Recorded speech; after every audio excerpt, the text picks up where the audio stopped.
안녕하세요. 오늘은 6학년 2학기 8단원 작품으로 경험하기 5, 6차 시 자신의 경험을 떠올리며 작품 감상하기에 대해 학습하도록 하겠습니다.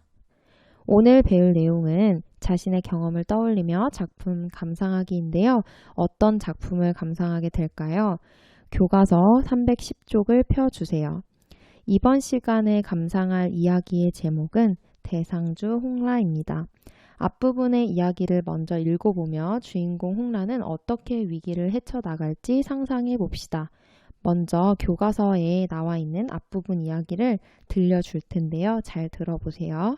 13살인 홍라는 금시상단 대상주의 딸이다. 대상주인 어머니를 따라 일본으로 교역을 갔다가 바다에서 풍랑을 만난다. 그래서 홍라는 어머니와 헤어지고 겨우 살아남아 집으로 돌아온다. 상단으로 돌아온 홍라에게 남은 건 교역의 실패로 생긴 엄청난 빚뿐이다. 홍라는 아무것도 할 수 없다고 생각했다. 그러다가 위급할 때 열어보라고 어머니께서 주신 묘원의 열쇠를 기억한다. 묘원에는 숨겨둔 소그드의 은화가 있었다. 이제 홍라는 솔빈으로 가서 그 은화를 바꾸어 이문을 남길 수 있는 교역을 하려고 한다. 여러분 잘 들어보았나요? 지금 이 글 속에 주인공 홍라는 어떤 위기에 처해 있나요? 네, 대상주인 어머니를 따라서 일본으로 가다가 풍랑을 만납니다. 그래서 어머니와 헤어지고 겨우 살아남아서 집으로 돌아오죠. 상단으로 돌아온 홍라에게 남은 건 실패로 생긴 엄청난 빚뿐이다 라고 나와 있습니다. 이런 위기 상황 속에서 홍라는 아무것도 할 수 없다고 생각을 하다가 위급할 때 열어보라고 어머니께서 주신 묘원의 열쇠를 기억합니다. 그 열쇠, 그 속에 숨겨둔 것이 소그드의 은화가 있었다라고 합니다. 소그드라는 것은 여러분 교과서 아래에도 나와 있지만 옛 이란을 뜻합니다. 그리고 은화가 있어서 이제 홍라는 솔빈으로 가서, 솔빈이라는 곳은 여기도 지금의 러시아 연해주 지역을 의미한다고 하네요. 그쪽으로 가서 은하를 바꾸어 이문을 남길 수 있는, 그러니까 이익을 남길 수 있는 교역을 하려고 한다라는 내용이 앞부분의 내용입니다. 그 뒤에 홍라가 어떻게 이 위기를 헤쳐나갈까요? 뒷부분 상상하기 예시를 살펴보도록 하겠습니다. 여기 제목을 보니 교역에 크게 성공해서 빚을 갚고 어머니도 찾을 것 같습니다 라고 되어 있네요. 대상주 홍라라는 이 제목 자체가 홍라가 결국 대상주의 역할을 했다라는 뜻으로 해석을 해보면 제목에서 성공을 할 것 같다는 그런 추리를 해볼 수 있습니다. 또 한 친구는 13살인 홍라는 은화를 팔아서 빚을 갚고 어머니의 소식을 기다릴 것 같습니다 라고 추리해 보았습니다. 여러분 그 뒤에 어떤 내용이 나올지 인물이 겪은 일을 상상하며 대상주 홍라를 읽어봅시다. 310쪽부터 315쪽까지 꽤 긴 분량의 읽기 자료입니다. 시간이 조금 걸리겠지만 선생님과 함께 차분히 읽어가며 이야기의 내용을 확인해 봅시다. 홍라는 탁자 위에 지도를 펼쳤다. 오래된 가죽 냄새를 맡으니 어머니에 대한 그리움이 밀려들었다. 어머니는 지도를 펼치는 것으로 하루를 시작했다. 어머니의 손길로 반들반들해진 지도였다. 지도에 새겨진 길을 손끝으로 더듬자 어머니의 목소리가 들려오는 것 같았다. 보아라, 길이다. 세상 모든 곳으로 통하는 길이다. 돈피 지도의 윗부분에는 금시상단이라는 네 글자와 목단꽃 그림이 새겨져 있었다. 그 아래에는 발해에서 사방으로 뻗어나가는 교역로가 있었다. 상경에서 동경을 거쳐 백길로 가는 일본도, 상경에서 서쪽으로 곧장 뻗어나가는 거란도, 상경에서 동경을 거쳐 해안을 따라 남하하는 신라도, 그리고 상경에서 출발하여 서경을 지나 압록강 하구의 박작구에서 배를 타고 등주를 거쳐 장안으로 가는 압록도, 상경에서 거란의 영주를 거쳐 육로를 통해 장안으로 가는 영주도가 있었다. 상경성에서 북상한 다음 서쪽으로 사마르칸트까지 가는 길은 단비의 길이라고 했다. 서역 상인들이 초피를 사러 오는 길이라서 그렇게 부르는 것이다. 솔빈도 그 단비의 길 위에 있었다. 홍라는 소그드의 은하를 가만히 들여다보았다. 그러다 다시 지도로 눈을 돌렸다. 솔빈으로 가서 은하를 팔고, 그래, 솔빈의 말을 사자. 솔빈의 말은 당나라까지 널리 알려진 명마다. 솔빈의 말을 장안으로 가져가면 비싼 값에 팔 수 있다. 그리고 장안에서 비단을 싸게 사서 온다면 가만히 앉아있으면 묘원의 은하는 비단 500필값. 그러나 길을 나선다면 1000필, 아니 2000필 값이 될 수 있다. 가자, 교역을 하러 가자. 어머니가 돌아오기 전에 빚을 갚는 거야. 상단을 지키는 거야. 대상주 금기옥의 딸답게. 홍라는 눈물을 닦았다. 언제부터인가 울고 있었던 것이다. 하지만 이제는 울지 않을 생각이었다. 상단을 이끌고 교역을 떠나야 했다. 상단을 지켜야 했다. 따로 상단의 일을 배운 적은 없지만 상단의 딸이 나면서부터 교역에 대해 보고 들었다. 어떻게 해야 하는지 알 수 있었다. 친샤! 홍라가 부르자 곧 친샤가 검으로 마루를 툭툭 쳐서 기척을 보냈다. 홍라는 밖으로 나갔다. 월보는 떠났어? 상단의 믿음직한 일꾼들은 지난 풍랑으로 거의 잃었다. 상단에 남아있던 일꾼들은 대상주를 찾기 위해 동경에 가 있었다. 그러고도 남아있는 일꾼들은 나이가 많거나 혹은 너무 어렸다. 그렇다고 편하게 사람을 모을 수는 없었다. 빚쟁이들의 눈총이 무서웠다. 다행히 친샤가 고개를 저으며 바깥채를 가리켰다. 월보는 아직 금시 상단에 머무르고 있는 모양이다. 그리고 친샤는 다시 바깥채를 가리키며 손가락을 하나 더 폈다. 월보 말고 또 다른 누군가가 있다는 뜻이다. 곧 친샤가 월보와 어느 소년을 데리고 왔다. 홍라는 소년을 보고서 미간을 찌푸리며 기억을 더듬었다. 분명 낯익은 얼굴인데 누군지 기억이 나지 않았다. 월보가 소년을 소개했다. 아가씨 비녕자이옵니다. 동경의 해안에서 우리를 구해주었던. 아! 홍라는 그제야 기억이 났다. 비녕자, 말값으로 금가락지를 주고 떠나며 금시 상단으로 찾아오라 했다. 목숨 구해준 값도 후하게 치르겠다고 약속했다. 그런데 우리가 떠나고 얼마 되지 않아 비녕자의 아비와 어미가 그만 세상을 버렸다고 합니다. 작은 고깃배를 타고 바다에 나갔다가 풍랑에 휩쓸려서 그만. 그래서 금시 상단에 의지하고 지낼 수 있을까 해서 왔다고 합니다. 언제든 찾아오라고 큰소리 쳤다. 더구나 지금은 한 사람이 아쉬운 상황이었다. 비녕자는 소리 소문 없이 데려가기에 적당한 일꾼이었다. 망설일 이유가 없었다. 장안으로 교역을 나설 거야. 월보, 비녕자 같이 갈 수 있지? 선심 쓰듯 말했지만 속으로 좀 걱정이 되었다. 월보에게도 아직 품삯을 주지 못했다. 상단이 망해간다는 소문이 파다한데 월보가 따라 나서 줄지 걱정이었다. 비녕자의 불만에 찬 표정도 마음에 걸렸다. 하지만 월보는 반색해 주었다. 자, 장안이라고요? 네, 갈게요. 가겠습니다. 비녕자는 여전히 뚱한 얼굴이지만 그래도 고개를 끄덕였다. 반가워서 손이라도 잡아주고 싶었다. 하지만 대상주답게 굴어야 했다. 홍라는 애써 엄한 표정을 지었다. 수선 피우지 마. 요란하게 떠날 입장이 아니야. 그러니 출발할 때까지 입 조심해. 교역에 성공하면 둘 다 크게 한몫 챙겨줄게. 그렇게 교역을 떠날 상단이 꾸려졌다. 대상주의 자격으로 상단을 이끄는 홍라, 무사 친샤, 천문생 월보, 일꾼 비녕자, 초라하기 그지없지만 중요한 임무를 띠고 있었다. 금시 상단을 지키기 위한 마지막 기회인지도 몰랐다. 이틀 동안 길 떠날 준비를 했다. 준비할 것도 없었다. 집안 일꾼들 모르게 몇 가지를 챙기는 게 전부였다. 창고 점검을 한다는 핑계로 말린 고기며 곡식 가루를 좀 챙겼다. 노숙을 해야 할지도 모르니 음식을 조리할 도구도 필요했다. 집에 있는 거 가져가려니 일꾼들이 알아챌까 걱정스러웠다. 결국 친샤가 시장에서 몇 가지를 사왔다. 그리고 돈피도 몇 장 챙겼다. 말은 모두 5마리를 준비했다. 홍라와 친샤의 말에 월보와 비녕자가 탈 말도 필요했다. 짐 실을 말도 1마리 있어야 했다. 홍라는 하인들에게 말을 팔 거라는 핑계를 대고 3마리를 미리 빼돌렸다. 출발하는 날 아침에 조용히 집을 나서려고 미리 준비해둔 것이다. 월보가 말들을 성문 근처의 객주집에 맡겨두었다. 홍라의 말 하니와 친샤의 말은 팔 거라는 핑계를 댈 수 없으니 그냥 집에 두었다. 홍라는 월보를 은밀히 불렀다. 내일 새벽 성문을 여는 북소리가 울릴 때 만나자. 말을 맡겨둔 객주집에서. 비녕자와 월보는 그 객주집에서 밤을 보내기로 했다. 모든 준비를 마친 뒤 홍라는 방으로 들어왔다.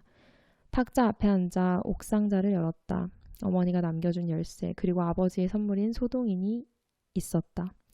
홍라는 소동인과 열쇠 2개를 가죽끈에 꿰어 목에 걸었다. 이제 먼 길을 가는 내내 어머니 아버지가 함께해 줄 것이다. 드디어 떠난다. 홍라의 가슴이 세차게 고동쳤다. 대상주가 되어 교역을 떠난다.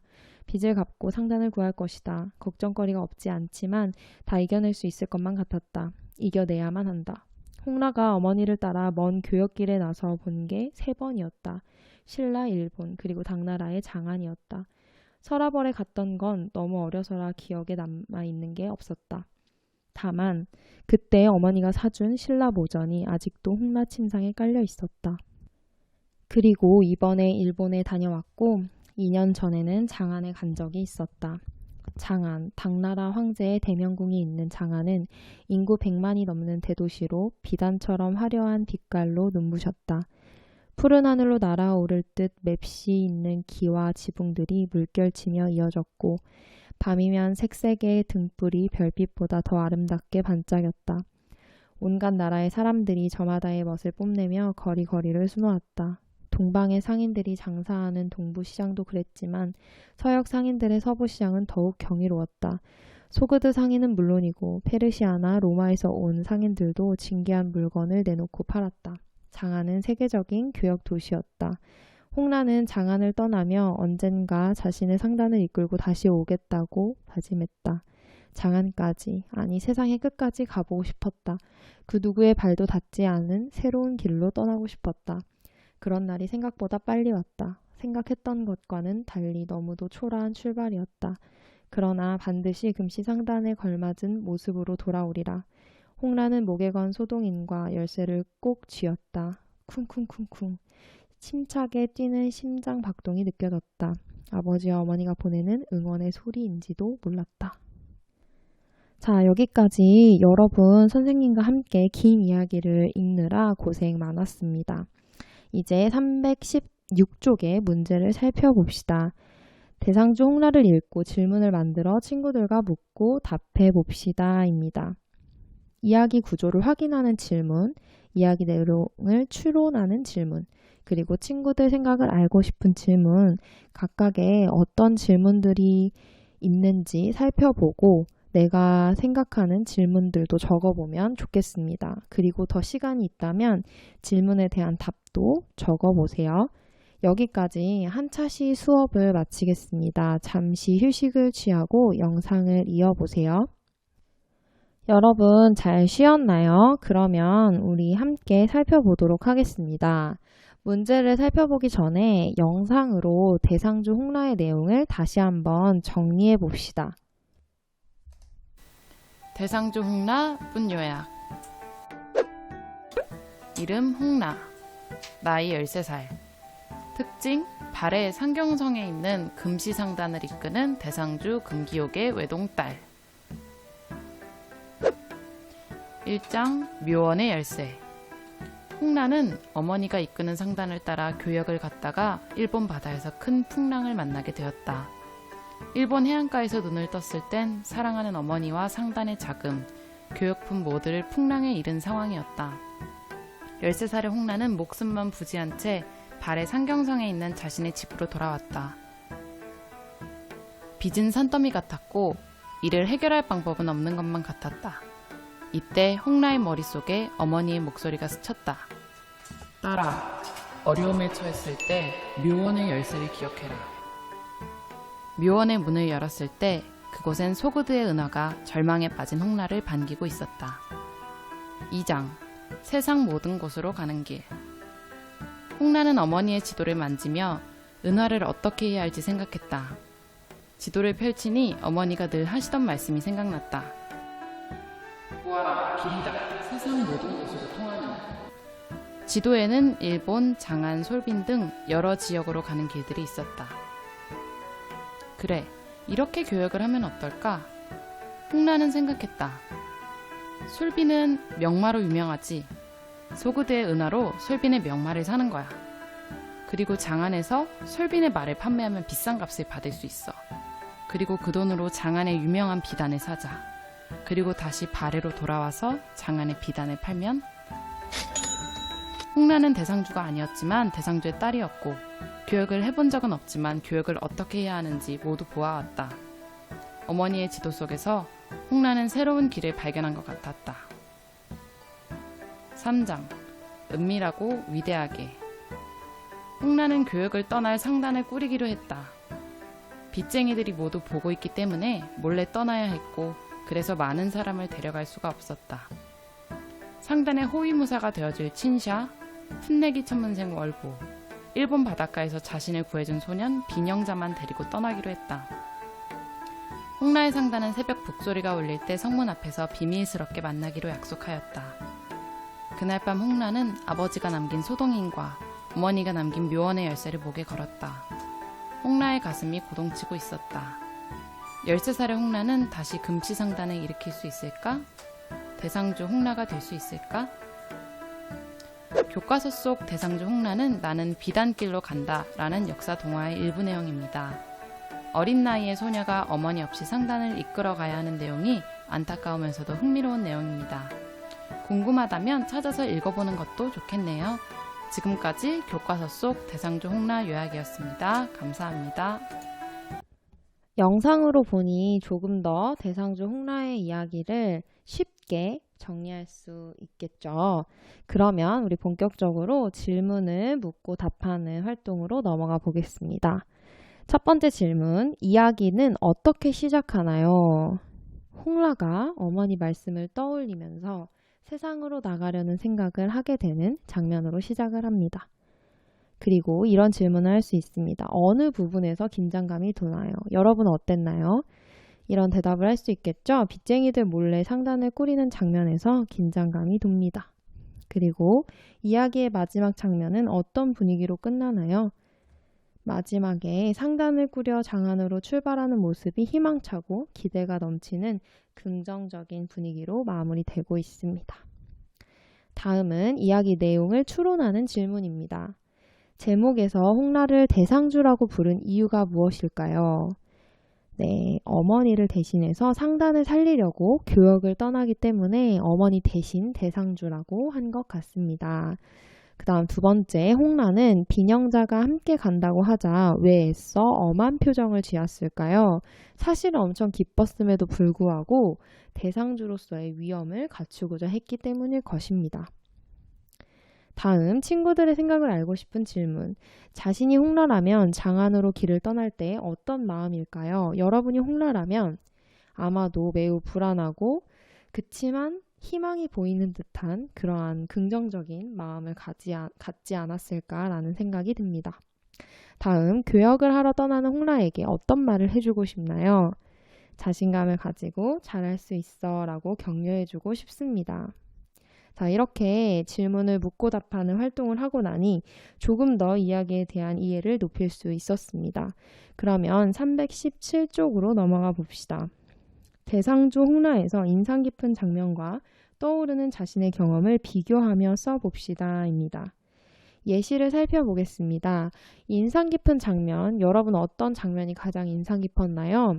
예시로 살펴보면 홍라가 은하를 바라보며 생각하는 장면을 떠올릴 수 있습니다. 즉 솔빈으로 가서 은하를 팔아 솔빈의 말을 사고 그것으로 장안에 팔아 장안의 비단을 싸게 사오는 등의 계획을 세우며 상단을 꾸려 떠날 결심을 하는 장면이 인상 깊습니다. 홍라는 가자, 교역을 하러 가자. 어머니가 돌아오기 전에 빚을 갚을 거야. 상단을 지킬 거야. 대상주 금기옥의 딸답게 라고 다짐합니다. 그러면서 울지 않겠다며 상단을 지키려고 노력하는 홍라의 모습에서 감동을 받았습니다. 이런 식으로 적을 수 있겠죠. 다음은 떠오르는 나의 경험입니다. 이 내용과 관련해서 홍라를 보면서 내 경험을 떠올려 보았는데요. 예시로는 이런 것들이 있을 수 있습니다. 나도 태권도 승급심사에서 떨어져 방에서 혼자 울었던 기억이 있습니다.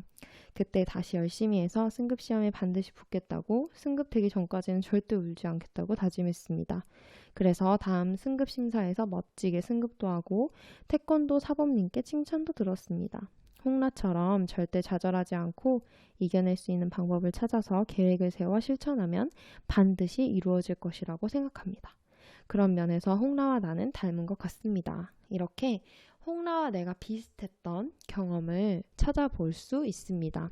여러분도 이 수업 영상이 끝나면 인상 깊었던 장면과 또 그 부분에 대해서 내 경험, 떠오르는 나의 경험을 한번 글로 정리해 보세요.